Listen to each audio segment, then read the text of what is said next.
Hi friends, எல்லாம் எப்படி இருக்கீங்க? கருவேப்பிலை தூள் எப்படி பண்ணலான்னு பார்க்கலாம் வாங்க. கருவேப்பிலை என்னெல்லாம் வாங்கிட்டு வந்தோன்னா கழுவி நம்ம என்ன செய்யணும், இங்கே பாருங்கள் எப்படி வருதா.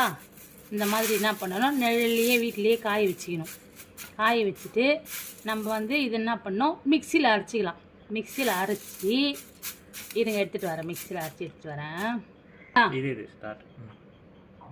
பார்த்தீங்களா, மிக்சியில் அரைச்சி எடுத்துகிட்டு வந்துட்டேன். மிக்சியில் அரைச்சா நல்லா தூளாக வந்துடும்.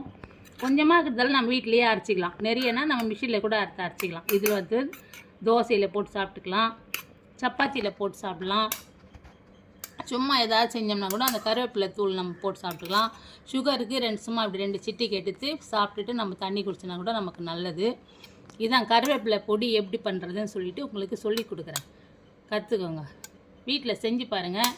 எல்லாத்துக்கும் யூஸ் பண்ணுங்கள், குழம்புக்கும் போட்டுக்கலாம். செஞ்சு பாருங்கள் வீட்டில். லைக் பண்ணுங்கள், சப்ஸ்கிரைப் பண்ணுங்கள், பெல் பட்டன் ஆனில் வச்சுக்கோங்க. தேங்க்யூ. அடுத்த வீடியோக்கு பார்க்கலாம்.